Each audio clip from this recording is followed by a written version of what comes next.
Hey there, everyone. Hope you're doing well. Today is Wednesday, April 24th, the day that I would designate as the day before in-game day or whatever the hell you want to call it.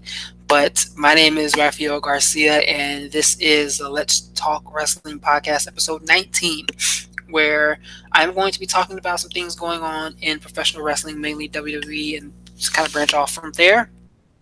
But as always, I want to thank you for taking the time to listen to this content, for checking us out, clicking on the like and subscribe button, and staying in touch with everything that we're doing over here at MMA Ratings. As always, we give you some of the top content in the industry, looking at not only some of the stories that you find out about the big names in the industry, but also some smaller names as well.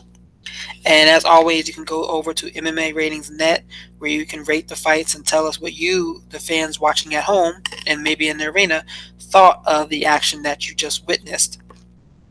And every Thursday, Schwan and I do a podcast about mixed martial arts. Tomorrow, we may do something a little bit different just because I have tickets to go see Avengers at 11, but that's something I'll figure out tomorrow.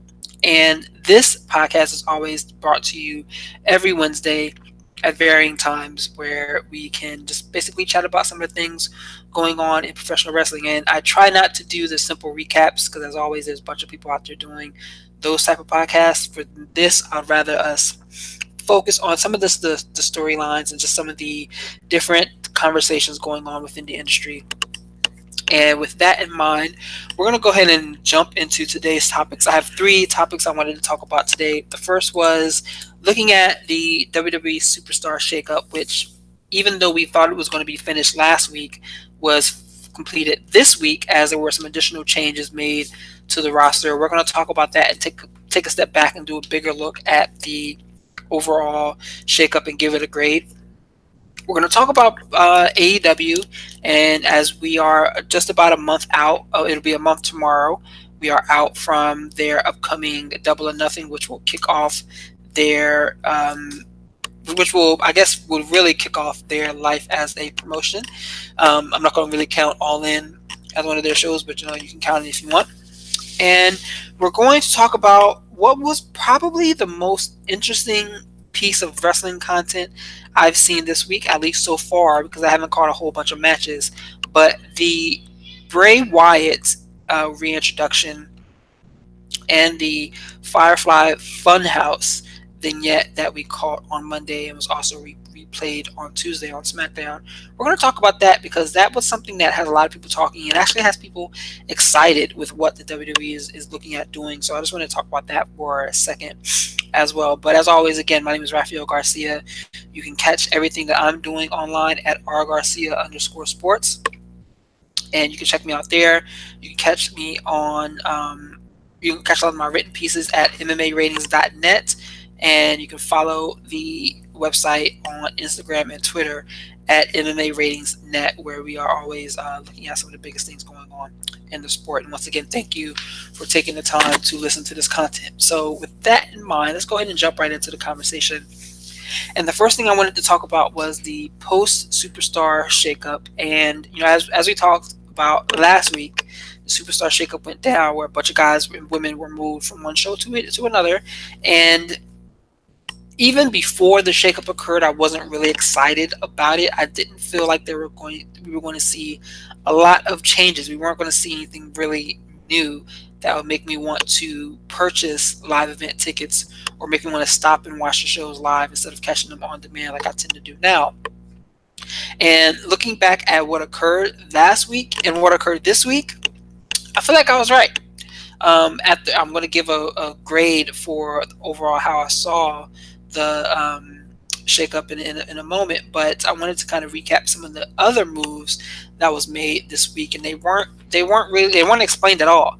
Aleister Black, last week he was announced as being as part of the Raw roster, where he was moved to SmackDown, and people are claiming that Charlotte used her leverage to get him brought back. Excuse me, Charlotte.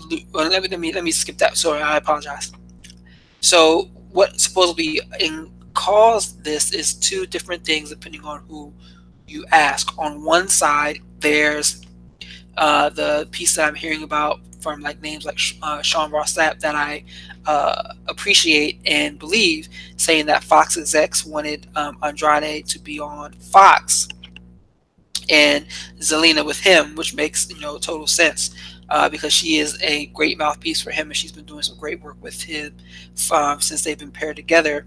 Well, Andrade is also in a relationship with Charlotte, and people are making the rounds and claiming that she used her political clout backstage to get him brought back over to SmackDown. Which, I mean, I don't know if I want to believe that so much. I hope it's not. Well, it is what it is. That's her man, and if she wants to be with him, then so be it. And if she has the ability to get WWE created and make a change, I mean, even better for her. So that's neither here nor there. That's none of my business per se. That's none of your business either. That's the reason why the move was made. If that's the decision that WWE execs and leadership wanted to go with, fine. I am a big fan of Andrade. I think he's going to do great things wherever he's placed, and I hope that we see some gold around his waist sooner rather than later. And I hope that he doesn't get booked in a 50-50 fashion. We're actually going to talk about that in a second. But I think that is, I mean, wherever he goes is great for him. And Aleister Black was also brought over from Raw to SmackDown. Now, there wasn't, I didn't see any other ideas or rumors about why he was moved, but he is married to Zelina, and the WWE does a good job of trying to keep married couples together. So he was moved with her. But I think that this is a big benefit to not only him, but also to Ricochet, who he was paired with for the last few months, because neither him nor Ricochet are really tag team stars. Yeah, I could see them being tag team champions if put in the right mix, and they were a great team. They did some good stuff, and it helped them both get over with the crowds. They put on some great matches, oftentimes, multiple times in a week, which was fantastic. But I think it's best that they are separated. And what's interesting is already they were separated, but Ricochet took the L. He was pinned for the first time on main roster on Monday when he was defeated by Bobby Roode, who's going, or excuse me, Robert Roode, who's going through a character change per se. I don't know if you want to compare him to Rick Rude, Silas Young, Joey Janela, somebody, but he's going through a pretty interesting physical transformation. Mainly, it's just a new mustache, but I think it serves him perfectly well, and I'm interested in seeing what this gimmick does next. But Ricochet was fed to him. I don't think that was the right way to go, but I we'll see. Some people are claiming that this loss wouldn't hurt Ricochet. I disagree with that because he's a smaller man, and if he's already being booked in a way that he's being smashed by bigger guys, I don't think that's going to do any long term justice for him as a character. But I mean, it was a good match. I enjoyed it from start to finish, and let's see what happens next.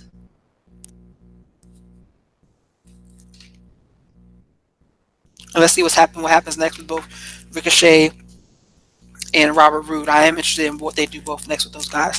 Aleister Black, though, as I mentioned, he was not on SmackDown Live at all this past weekend, which it could be a good thing, could be a bad thing. The distance, like they always say, distance make the heart go fonder. And if we get less of him, perhaps we'll see something. Perhaps we'll see something interesting, something that is definitely enjoyable.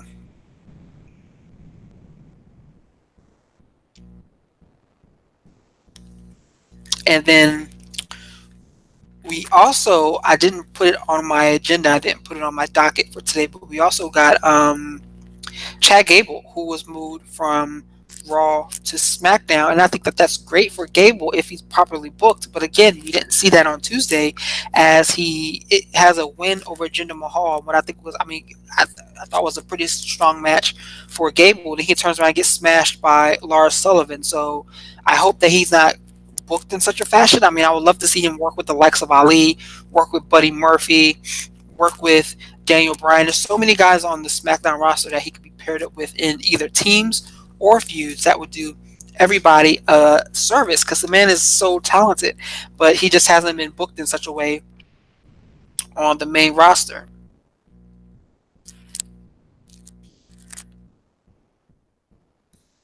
And he hasn't been booked in such a way on the main roster. So it'll be interesting to see what happens and what comes from that.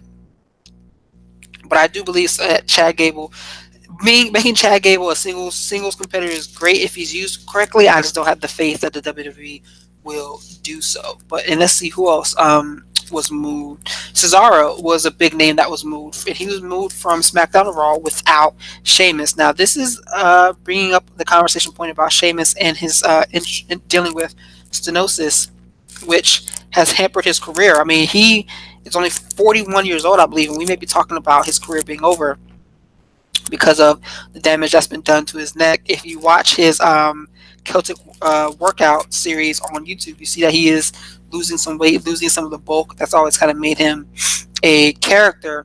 And let's hope, first and foremost, let's always hope for what's the best for him from his health view.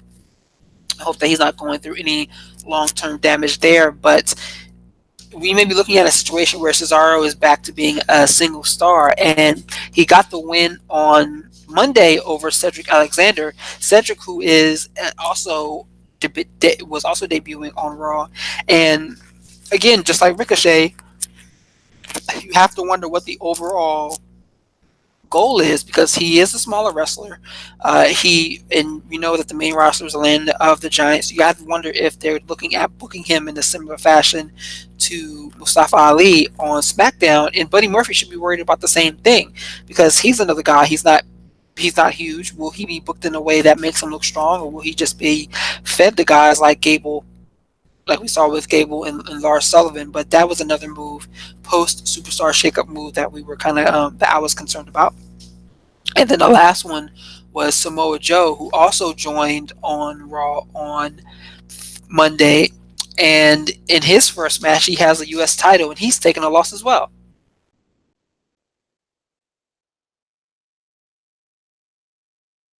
If you did not see, he was pinned in the triple threat with Rey Mysterio and AJ Styles, with AJ getting the win. And what was a great match. I love the finish with Styles hitting the Styles Clash on Mysterio on top of Samoa Joe, which I thought was a very creative finish. Looked like it was a lot of fun, but it was a great match.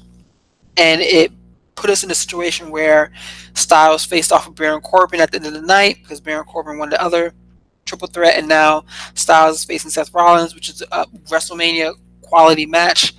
They're giving it to us kind of early. I was hoping that they would give this to us around SummerSlam, but neither here nor there. They're giving it to us early at Money in the Bank, which is next month in May. But these shifts don't really get me too excited about much. I was writing a piece about EC3 this week, where if you look at the WWE Raw roster, it has EC3, Samoa Joe, Eric Young, AJ Styles, Drew McIntyre, Bobby Lashley, and Robert Roode. 7 former TNA champions. And I wouldn't mind them being put in a group and basically running roughshod over Raw. I would not mind that at all. I doubt it. A, we all know it wouldn't happen, and B, we know it wouldn't happen right. We saw what happened with the invasion angle almost 20 years ago. We saw that didn't do anybody any justice in the long term. But I mean, just picture some ideas out there on how and all of those guys are kind of, other than Styles, are kind of booked into a odd position. I mean, you got McIntyre, who is a beast. It looks like they are hesitant to pull the trigger on him. Maybe it seems like they always have the opportunity to pull the trigger on him, and that he'll be over whenever they do XYZ with them. But let's hope for the best, because we saw them piss away what they had with Bray Wyatt as well. But looking at the SmackDown as a whole, WWE has basically effectively killed the excitement around it. It seems like this is something that we're going to see every year, and it doesn't really matter, and B, it doesn't do much. There aren't any stakes anymore. There aren't any stakes in one show being substantially better than the other. We have Survivor Series every year, but that doesn't even serve its purpose anymore, because it's no longer the one day where the two brands face off against each other. We can see this on a week-to-week basis. I mean, leading up to the Shakedown, we were seeing people on one show almost every week, or excuse me, we were seeing people on both shows almost every week. So it's like, well, what's the point of this if this is really like brand exclusivity? So now you have to hope that WWE sticks to that, and they stick to their mantra of, if you're on SmackDown, you're staying on SmackDown and you're competing there. And maybe you may cross paths with somebody from another brand at the pay-per-views, which are co-branded, but none of this flipping back and forth every week. Like, that needs to stop because it's killing the excitement around what this shakeup really should be.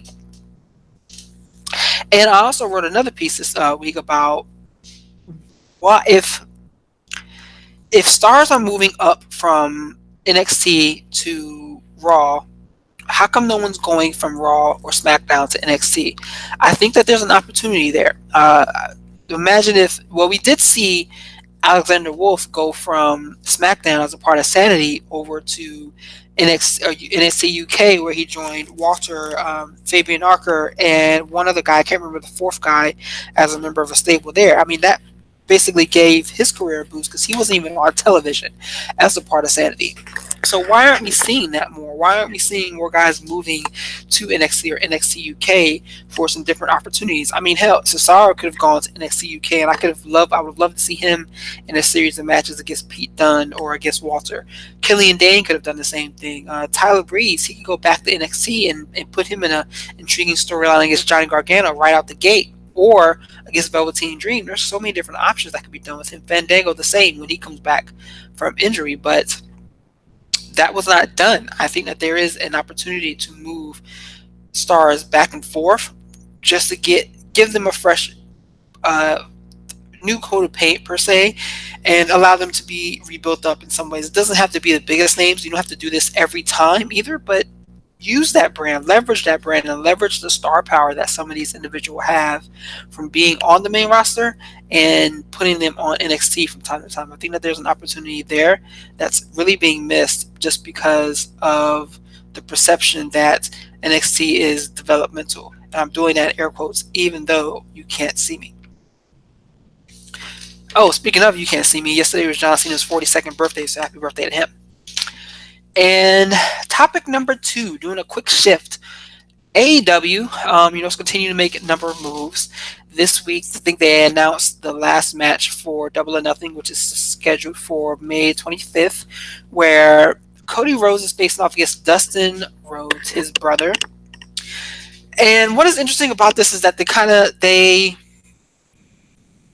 it a big secret who Cody's opponent would be. There was rumors and speculation that it would be MJF, which would have been funny because I think MJF is hilarious. I'm loving his character development, and I think it's pretty interesting to see him grow in that space. But instead, they went with Dustin, which I think I'm not too mad about. They are building this up as a story, obviously, of Cody being the heel and Dustin being the face, where Cody is being arrogant, getting too big for his britches, and now he has to deal with Big Brother, which I don't think is a bad idea. Cody and Dustin have done some great things together. I especially remember their tag team match against the Shield back when Dusty was still alive. They tore it up there. But I'm not too sure if I'm too excited for this match. I don't know what Dustin will be able to do in the ring. I think they will tell a great story for however long this match goes. But it's not. I think that's what's important. I think that's going to be what gets over with their fan base mostly. This isn't going to be like the Lucha Bros versus Young Bucks, was just going to be crazy spot fest one after another. This is going to be a different type of match, but I think that the parties involved can still do some great work there. So I'm intrigued. I'm definitely intrigued. I'm intrigued by this whole card. I mean, we got Hangman Page versus Pac, SoCal Uncensored versus Sema and 2 TBAs, Kenny Omega versus Chris Jericho, Britt Baker versus Nyla Rose versus Kylie Ray, Cody versus Dustin, the Lucha Bros versus Young Bucks, and the over the budget Battle Royal. So I'm interested in that. Then we have the Fighter Fest, which is right after that, where Pac is going to be on that card as well. Pac and Lucha Bros against Omega and the Young Bucks. And I don't even remember Darby Allin versus Cody and some other stuff. One other match is booked for that. But I'm interested in seeing what this brand can do. You know, people are denigrating it, calling it a t-shirt company, and then on the exact opposite, people are super hyped, talking about they're going to change the world, etc., etc. I'm keeping a wait and see type idea type narrative when it comes to AEW. I'm interested in seeing what they're doing. They just signed two other black men, a tag team, to their roster, so that's important to me. I want to see people that look like me, because I've documented just how um, just how much of the lack of diversity is kind of growing within professional wrestling. But that's another podcast for another day. And yeah, I'm looking forward to seeing what they're doing. Chris Jericho had a pretty interesting comment this week where he said AEW is not going to be so welcoming to a lot of disgruntled WWE roster members, because obviously, hold on, let me get a drink real quick. Take a sip.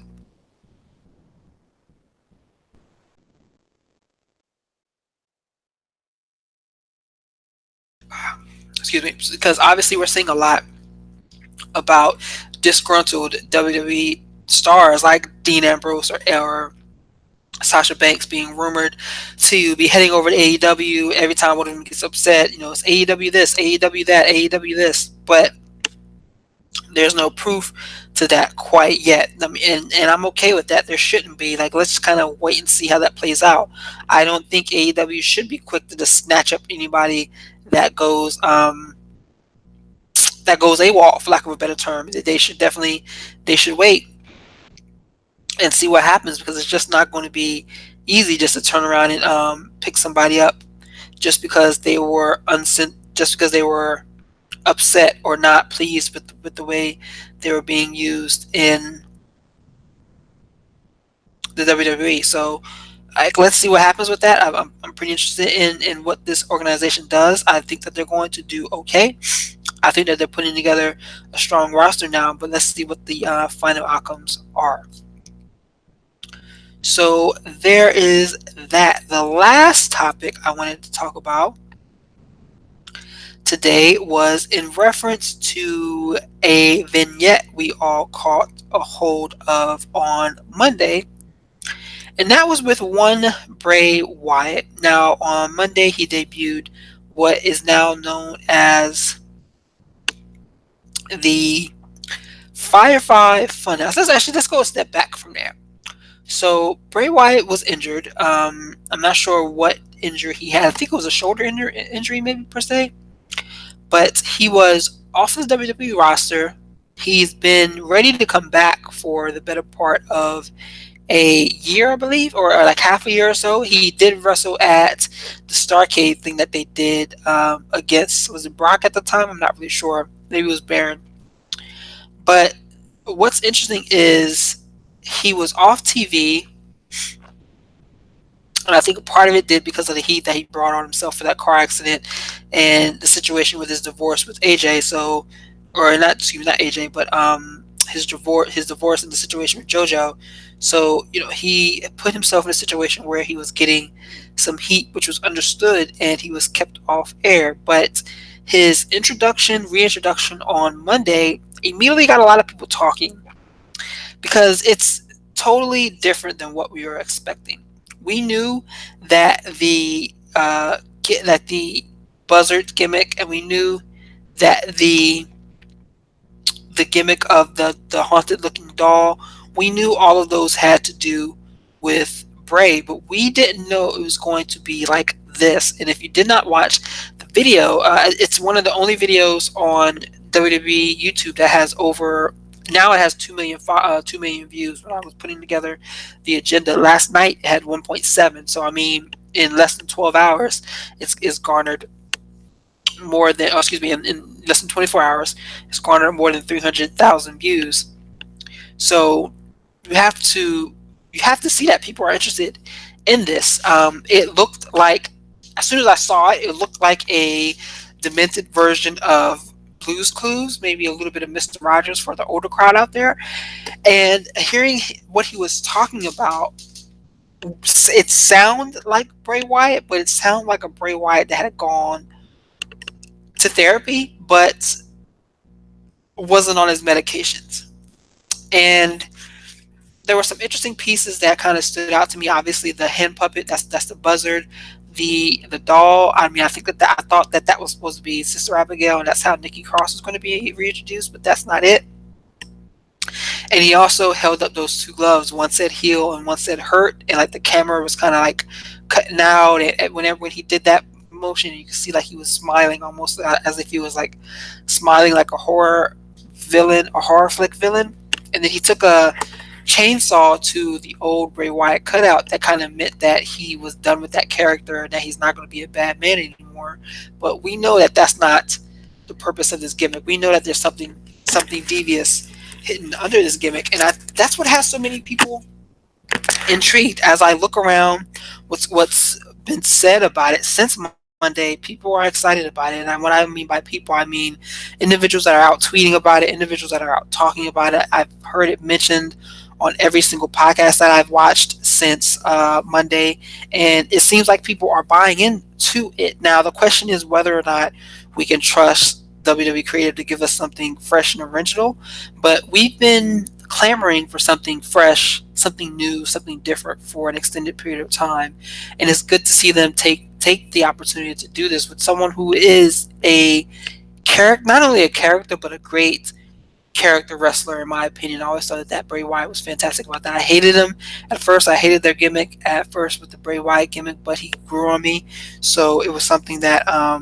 I started to take a liking to. I still one of my favorite promos still recently is the promo that he cut on Chris Jericho from a couple years back.